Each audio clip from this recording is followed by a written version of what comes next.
Às vezes, o amor de Deus nos traz dor.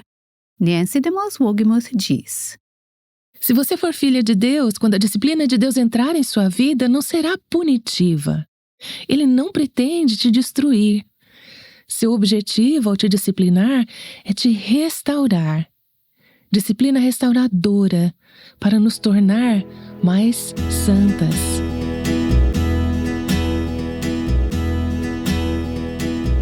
Bem-vindo ao podcast Aviva Nossos Corações com Nancy DeMoss Wolgemuth, autora de Enfrentando Nossos Medos, Encontrando Sua Fidelidade, na voz de Renata Santos.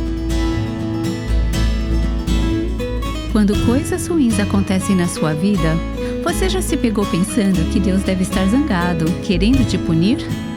Hoje descobriremos se essa visão é precisa, enquanto Nancy continua a série chamada Abacuque, passando do medo para a fé. Estamos lidando com algumas questões difíceis junto com Abacuque, o profeta do Antigo Testamento, que olhou ao seu redor e disse: Deus, há tantas coisas acontecendo entre o teu povo que me preocupam muito. O que realmente me perturba, Abacuque diz a Deus, é que não parece que estás fazendo nada a respeito. Estou orando, estou clamando a ti, mas não pareces estar ativo, parece que estás passivo. E Deus disse: Espera um minuto, Abacuque, eu tenho ouvido. Na verdade, estou fazendo uma obra nos seus dias. Eu quero que você olhe, eu quero que você veja. Abra os seus olhos e você vai ver que eu estou trabalhando. Mas quando eu te contar o que eu estou fazendo, você pode não acreditar. No último episódio, vimos a descrição que Deus fez dos babilônios. Os babilônios são outro nome para os caldeus. Esse grupo feroz, terrorista, violento, cruel, que Deus disse estar levantando como resposta às orações de Abacuque. Deus diz que esses babilônios, esses caldeus, vão dominar o mundo, eles vão dominar Judá e eles serão seus instrumentos para disciplinar o seu povo. Veja bem, essa não era a resposta que Abacuque esperava em suas orações. No último episódio, uma amiga, Kendra, veio até mim e me lembrou que muitas pessoas têm medo de orar por medo de como Deus vai responder às suas orações. Kendra, por que você não compartilha o que me disse? Porque eu achei uma observação tão boa. Bem, apenas uma resposta que tantas pessoas disseram para mim. Cuidado com o que você ora. Minha resposta a isso é um sentimento de tristeza, porque não precisamos ter cuidado com o que oramos. Deus tem um amor perfeito por nós. O amor perfeito expulsa todo medo. Não precisamos ter medo do que Deus vai fazer na vida das pessoas que amamos. Somos livres para orar para que Deus faça o que Ele precisa fazer. Ele pode levantar os babilônios na vida das pessoas que amamos, mas Ele tem um amor perfeito por nós. Ele é santo. Ele não vai fazer coisas com a mesma motivação que nós teríamos. Então podemos confiar nele. Obrigada, Kendra. Eu acho que ela tocou num assunto que provavelmente toda mãe já sentiu. Se eu orar para que a vontade de Deus seja feita na vida dos meus filhos, se eu orar para que meus filhos se arrependam e tenham fé, ou por meu marido, ou por alguém que eu amo, o que poderá acontecer? O que Deus poderia fazer? Às vezes temos esse medo, essa hesitação com Deus. Vamos ver em Abacuque que a pessoa que acredita em Deus não precisa ter medo. Você não precisa recuar com medo se você confiar que Deus é bom, Deus é grande, Deus é soberano, Deus é sábio e Deus ama a sua família mais do que você poderia. Ele sabe exatamente do que eles precisam em suas vidas. Então, se forem os babilônios que ele precisa usar para responder às suas orações, você não precisa ter medo disso. Vamos ver que Abacuque treme. Não significa que será fácil, mas significa que os seus pés estarão firmemente plantados. Você pode confiar no Senhor, mesmo quando os babilônios estão sendo levantados. Vamos mergulhar de volta em Abacuque com Nancy em um momento aqui no Aviva Nossos Corações. Mas quero mencionar algo aqui. Esse medo de se render à vontade do Senhor não é incomum. Isso foi o que motivou Nancy a escrever um livreto chamado Enfrentando Nossos Medos. O subtítulo é Encontrando Sua Fidelidade. Eu gostaria de fazer a seguinte pergunta: e se a chave para enfrentar seus medos for encontrada em uma simples palavra? Rendição. Nancy explora as implicações disso em seu livreto. Gostaríamos de enviar a você o PDF do livreto Enfrentando Nossos Medos, mediante uma doação de qualquer valor para o Aviva Nossos Corações. Essa é nossa forma de agradecer por sua doação. Agora vamos continuar com Nancy. Nesse ponto de nosso relato em Abacuque, no capítulo 1, o profeta está profundamente perturbado com a resposta de Deus. Deus disse: Estou levantando os babilônios, aquela nação cruel e impetuosa. Isso não era de forma alguma a resposta à oração que ele estava esperando, nem desejando. Para Abacuque é incompreensível que Deus usaria pessoas tão perversas quanto os caldeus para lidar com o pecado entre o povo de Deus. Então, a resposta de Deus às perguntas de Abacuque, na verdade, levantou mais problemas do que resolveu. Dissemos no início que Abacuque significa lutador, aquele que luta.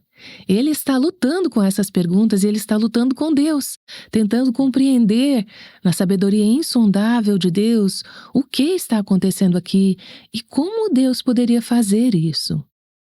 No versículo 12 de Abacuque, capítulo 1, Abacuque responde a Deus. Deus acabou de dizer: Estou levantando os babilônios. Abacuque diz no versículo 12: Senhor, Tu não és desde a eternidade? Eu consigo imaginar que depois que Deus terminou toda aquela descrição detalhada e extensa sobre como eram os caldeus, houve uma pausa significativa. É como se Abacuque ficasse sem fôlego. Então ele diz: Senhor, Tu não és desde a eternidade? Meu Deus, meu santo, Tu não morrerás. Então, o que Abacuque faz? Ele volta às coisas que ele sabe serem verdadeiras quando vê o seu mundo abalado, e Deus lhe dá essa resposta surpreendente. Deus havia dito: quando você vir isso, quando ouvir sobre este trabalho que eu estou fazendo, você não acreditará. Abacuque deve ter pensado: certamente estou chocado, estou sem palavras aqui. Como pode ser possível que Deus levante esses terroristas para vir e dominar nossa nação? De repente ele não está mais tão preocupado com o pecado de seu povo como estava. Agora ele está realmente preocupado com a devastação que vai acontecer a eles. E neste turbilhão de emoções, em meio a pensamentos tumultuados, Abacuque recorre às coisas que ele sabe serem verdadeiras. Qual é a certeza? Em primeiro lugar, a certeza é o caráter de Deus. Senhor, Tu não és desde a eternidade, meu Deus, meu santo. O que Abacuque está dizendo? Deus, eu te conheço. Tu és eterno, disso eu tenho certeza. Tu és imutável. E é o que ele está afirmando. Tu não mudas, teu caráter não muda. Tu és fiel, tu cumpres tuas promessas. Então ele diz: Tu és o Senhor. Isso significa que o Senhor é soberano. Ele diz: Tu és o meu santo, Tu és fundamentalmente santo. É como se ele estivesse se preparando, se aconselhando. Isso é o que eu sei que é verdade sobre Deus. É muito importante, quando sua mente está agitada e você se sente confusa em meio aos acontecimentos, que você retorne às verdades que você já conhece. Uma delas é o caráter de Deus. O que você sabe sobre o caráter de Deus? Reafirme essas verdades, comunique a Deus aquilo que você sabe. Em seguida, lembre-se da aliança de Deus. Ele diz: Tu és o meu Deus. Temos um relacionamento de aliança. Tu és um Deus que mantém a aliança. Manterás a tua aliança com o teu povo. E é por isso que ele diz: não morreremos. Em outras palavras, ele diz: Deus pode nos disciplinar, pode nos corrigir, mas não vai nos destruir. Não haverá julgamento cataclísmico, julgamento final contra aqueles que são verdadeiramente o seu povo. Não morreremos, disso eu tenho certeza. Somos filhos da aliança, aqueles que cremos em ti. Então, ele recita o caráter de Deus, a aliança de Deus e depois as escolhas de Deus. No versículo 12, ele continua dizendo: Senhor, tu designaste essa nação, os babilônios, para executar juízo. Ó rocha, determinaste que ela nos aplicasse o castigo. Ele está processando em sua mente o que Deus acabou de lhe dizer. Ele está reconhecendo o que Deus acabou de lhe dizer. Ok, os babilônios são um instrumento nas mãos de Deus para castigar, disciplinar e reprovar o teu povo. Tu os designaste como juízo, tu os estabeleceste como repreensão. Isso é obra de Deus. É como se ele estivesse repetindo para Deus o que o Senhor mesmo acabou de dizer. Deixe-me ver se entendi direito, Deus. Estou concordando contigo. Estou reconhecendo que o que disseste é verdade, que a tua mão está nisso. Não é um acidente, não estás dormindo, não caíste do teu trono, não abdicaste o teu domínio sobre este mundo, tu os designaste. Ele reconhece a soberania de Deus. Ele reconhece a necessidade de repreensão ao povo de Deus, de castigo, de disciplina. Ele percebe que Deus não vai deixar o seu povo continuar em seu pecado indefinidamente. Não era com isso que Abacuque estava preocupado desde o início? Deus, como podes olhar para tudo isso e não fazer nada a respeito? E Deus disse: eu estou fazendo algo a respeito. Aí Abacuque diz: sim, eu vejo que o que estás fazendo é reprovar, vais disciplinar, vais castigar o teu povo. Lembre-se, ao ler este trecho, e Abacuque está correto, a intenção de Deus é apenas disciplinar e castigar, não é demolir ou destruir seus filhos. Se você for filha de Deus, quando a disciplina de Deus vem para a sua vida, não é punitiva. Ele não pretende te destruir. Seu objetivo ao te disciplinar é te restaurar. Disciplina restaurativa para nos tornar mais santas. É disso que Hebreus 12 fala. A disciplina, o castigo de Deus. Ele nos disciplina para que possamos participar da sua santidade. Assim, Abacuque está se identificando com os propósitos de Deus aqui. Senhor, tu os designaste como juízo, tu os estabeleceste como repreensão para a disciplina. Não vamos morrer, mas tu vais nos disciplinar. Então lembre-se de que Deus escolhe os meios e o método de disciplina que Ele sabe ser o melhor. Você precisa deixar essa escolha com Deus. Abacuque não teria escolhido que Deus usasse os babilônios para disciplinar os judeus. Talvez para disciplinar todas as outras nações pagãs? Senhor, eu sei que precisamos de disciplina, mas eu teria escolhido um instrumento diferente. Deus diz: deixe-me escolher um instrumento. Então Abacuque diz: ok, Deus, eu entendo, eu sei que tu és Deus, eu sei que tu não mudas, eu sei que tu mantens a tua aliança, eu sei que tu estás disciplinando o teu povo. Senhor, eu não entendo isso, mas eu acredito. Eu vejo que tu ordenaste os caldeus como julgamento e tu os estabeleceste para repreensão. Isso não é um acidente, não está fora do teu controle. Mas ele ainda não entende. Não parece certo que um Deus santo e justo trabalhe dessa maneira. Então, ele diz no versículo 13: vou me aprofundar mais no coração de Deus. Como dissemos nesta série, não está claro se ele estava fazendo essas perguntas com o punho cerrado ou com um coração aberto. Quanto mais eu li e estudei o livro de Abacuque, mais eu realmente acho que foi com um coração sincero. Essa é minha sensação ao ler. Alguns comentaristas discordam de mim, mas independentemente disso, ele está dizendo no versículo 13: Senhor, me ajude a entender isso. Teus olhos são tão puros que não suportam ver o mal, não podes tolerar a maldade. Isso é algo que eu sempre soube sobre ti, tu és santo. Abacuque tem uma forte e profunda certeza sobre a santidade de Deus. É por isso, aliás, que eu acho que hoje em dia não lutamos com questões espirituais mais profundamente, porque temos tão pouco senso da santidade de Deus.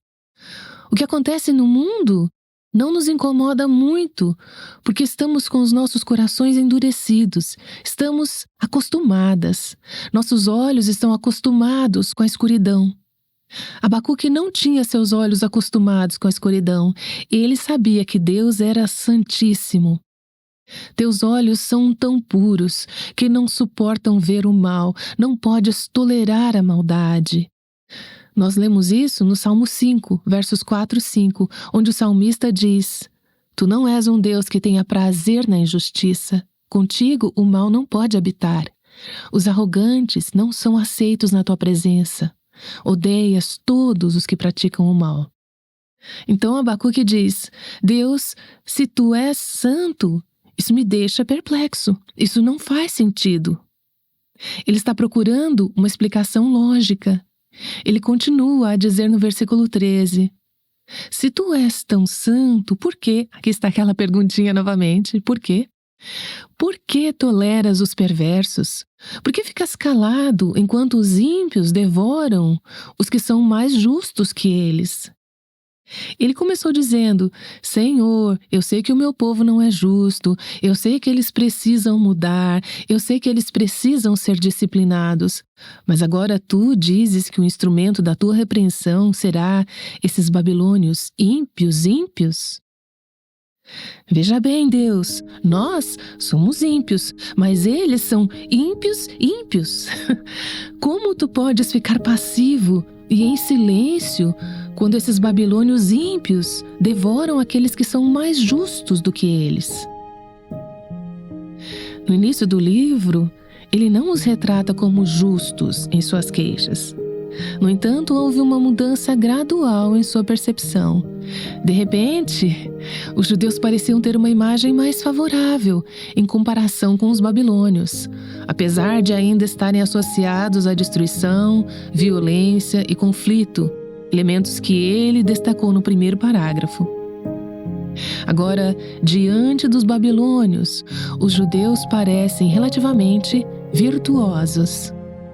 O modo como Deus utiliza os babilônios para disciplinar os judeus parece contradizer o entendimento que Abacuque tem sobre o caráter e os métodos divinos. Neste ponto surge a pergunta: se não há um traço de autojustiça presente? E eu reconheço que isso é algo que pode surgir em nossos próprios corações.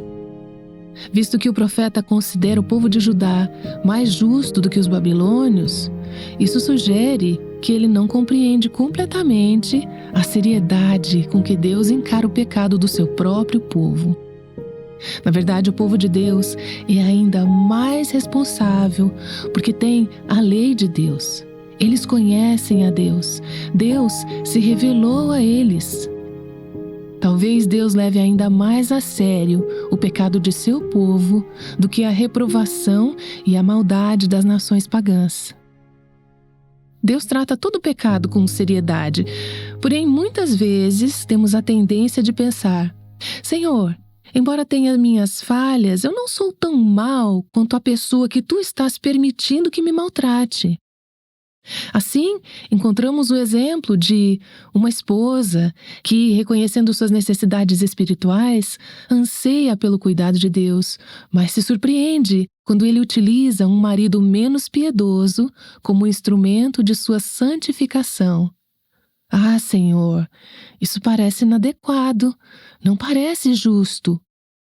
Isso vale para ambos os lados, aliás. Recebi um e-mail não muito tempo atrás de um marido. Temos alguns homens que escrevem para nós no Aviva Nossos Corações. E ele estava suplicando que orássemos por seu casamento. Ele e sua esposa estavam separados, talvez até mesmo divorciados, eu não me lembro corretamente. Ele estava implorando a Deus para reconciliar o seu casamento. Ele queria que soubéssemos que estava levando isso a sério. Então ele nos enviou uma carta digitada de 2 páginas, listando primeiro, segundo ele, meus pecados são blá, blá, blá, blá, blá. E ele foi super honesto sobre suas falhas e defeitos naquele casamento. E depois ele disse, os pecados da minha esposa são blá, blá, blá, blá, blá.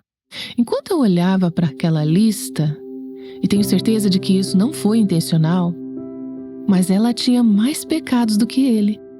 Os dela eram tão ruins quanto os dele, e talvez um pouco piores. As esposas também fazem isso.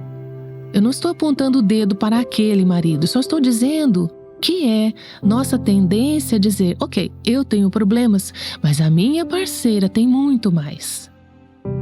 Em sua carta, ele dizia, quero ir à terapia, minha esposa não quer. Estou disposto a lidar com nossos problemas, minha esposa não está. Era meio que essa comparação. E acho que vem de um coração genuíno, mas é meio que a maneira como pensamos. Senhor, eu tenho problemas, mas como podes usar alguém que está pior do que eu como meio de lidar com a minha vida? Refletindo sobre esse meio, percebo que Deus trouxe uma espécie de Babilônia, entre aspas, para a vida dele, ou seja, sua esposa. É claro que, se questionada, ela provavelmente destacaria: estes são os meus poucos pecados, enquanto estes são os muitos dele, evidenciando assim uma perspectiva subjetiva. Mesmo que ele esteja totalmente correto em sua avaliação, Deus quer usar sua esposa, talvez mais pecadora do que ele, como um instrumento para levá-lo ao quebrantamento, humildade e arrependimento. Às vezes parece tudo ao contrário, não é mesmo? Será que Deus trabalha dessa maneira? Então Abacuque diz a Deus no versículo 14, isso é difícil de entender. Tornaste os homens como peixes do mar, como animais que não são governados por ninguém. Aí você tem uma imagem de peixes indefesos nadando no mar. Depois, nos versículos 15 e 16, o inimigo, e ele está falando aqui do Império Babilônico, puxa todos com anzóis, apanha-os em sua rede e os arrasta nela. Então ele se alegra e exulta. E por essa razão, ele oferece sacrifícios à sua rede e queima incenso em sua honra, pois graças à sua rede, esse é o Império Babilônico, vive em grande conforto e desfruta iguarias. Vemos aqui essas pessoas más que estão sendo usadas como instrumento de Deus para disciplinar o povo de Deus, e essas pessoas más estão saindo ilesas. Na verdade, estão ficando ricas no processo. Nós somos como esses peixes nadando no oceano ou como pequenos insetos indefesos rastejando por aí. E aqui vem o rei dos babilônios, ele joga o anzol e ele nos puxa um por um. Estamos sendo abatidos e ele está enriquecendo com essa brincadeira. Na verdade, os babilônios adoravam a si mesmos por causa de sua prosperidade, de seu poder militar. Eles são autossuficientes. Eles pensam que não precisam de nada e nem de ninguém, eles são ímpios. Abacuque está dizendo: Deus, isso não faz sentido. Por que usaria pessoas assim? Versículo 17. Mas continuará ele, o Império Babilônico, esvaziando a sua rede, destruindo sem misericórdia as nações? Aí está aquela pergunta de: quanto tempo? Novamente. Senhor, isso vai continuar para sempre? Vai durar indefinidamente? Não tem fim? Você já se viu clamando no meio do seu casamento, ou de seus problemas com seus filhos, ou de sua situação no trabalho? Senhor, isso não tem fim? Estou padecendo e meus inimigos estão prosperando. Estamos indo na direção errada. Quanto tempo isso vai durar? Ao protestar contra o que parece para Abacuque ser um ato injusto e incompreensível de Deus, O profeta corre o risco de esquecer o quão pecaminoso é o povo de Deus e o quanto merecem a disciplina de Deus, porque eles não se sentem tão mal em comparação com os caldeus. O problema é que Abacuque está vendo apenas do seu próprio ponto de vista. Se ele pudesse ver do ponto de vista de Deus, ele veria o que dissemos há alguns momentos, que o povo de Deus é ainda mais responsável. Aos olhos de Deus, a condição deles é tão séria quanto a dos caldeus. É tão fácil para nós desculpar o nosso próprio comportamento, não é mesmo? A gente diz, mas Senhor, meu marido cometeu adultério, meu pecado é só orgulho. As Escrituras dizem que Deus repele os orgulhosos, Deus odeia o orgulho. É citado como um dos piores pecados. Adultério não está nessa lista em Provérbios capítulo 6, mas o orgulho está. Então, tendemos a nos comparar com aqueles que são piores, como uma forma de escapar de nossa própria responsabilidade e protestar, dizendo, Senhor, não parece certo que usarias essas pessoas más quando estou apenas sendo orgulhosa. Deus quer que vejamos que esse orgulho, ou qualquer que seja o problema em nossas vidas, é um grande problema e precisa ser tratado. Deus sabe qual instrumento será necessário para lidar com isso. É nesse ponto que algumas pessoas ficam amargas com Deus. Elas cortam Deus de suas vidas. Para mim chega. Se é assim que Deus vai ser, se é assim que Ele vai agir, se é esse o tipo de instrumento que Ele vai usar, eu não quero mais saber de Deus. Ou elas continuam agindo como se estivessem lidando com Deus, mas apenas por fora. Sim, eu vou continuar indo à igreja, eu vou continuar trabalhando duro, eu vou continuar no meu cristianismo, mas eu não vou me envolver com um Deus que age assim. Este é o caminho que muitas pessoas escolhem. Elas recuam em vez de avançar pela fé. Abacuque se encontra aqui em uma encruzilhada. Ele pode escolher o medo e a raiva, ou pode escolher a fé, a esperança e a rendição. Abacuque vê que essa situação incompreensível realmente é uma oportunidade para conhecer melhor a Deus.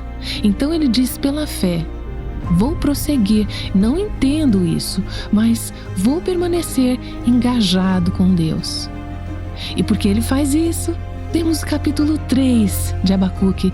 Sinta-se à vontade para ler o final do capítulo e ver o desfecho dessa história e a alegria incrível que irrompe no coração de Abacuque. Sabe por quê? Porque ele estava disposto a passar pelo processo, a permanecer engajado com Deus, não ficar amargurado, mas dizer, vou avançar em fé, mesmo quando não consigo entender.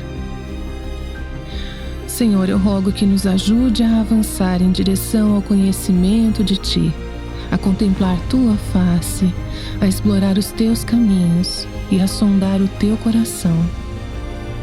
Que possamos permitir que Tu atues em nossas vidas, independentemente das circunstâncias, da aparência ou do custo.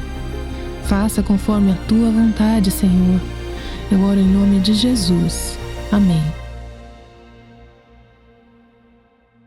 Nancy DeMoss Wolgemuth tem nos ajudado a compreender alguns trechos difíceis de Abacuque. Como ela acabou de dizer, veremos a alegria irromper no coração de Abacuque. Se você precisa que a alegria irrompa em sua vida, fique conosco enquanto seguimos a jornada dele do medo para a fé. Eu mencionei antes o livreto de Nancy Enfrentando Nossos Medos.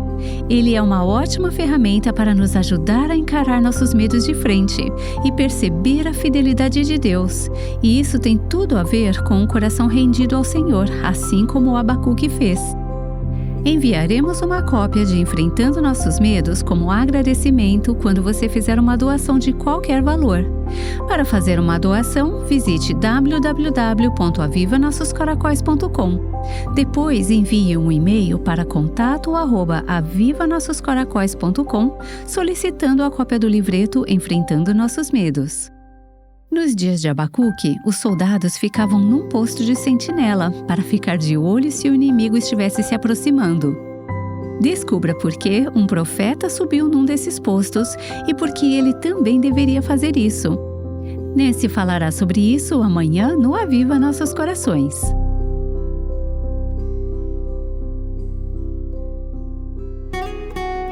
O Aviva Nossos Corações é um ministério em língua portuguesa do Revive Our Hearts, com Nancy DeMoss Wogemuth, chamando as mulheres à liberdade, à plenitude e à abundância em Cristo.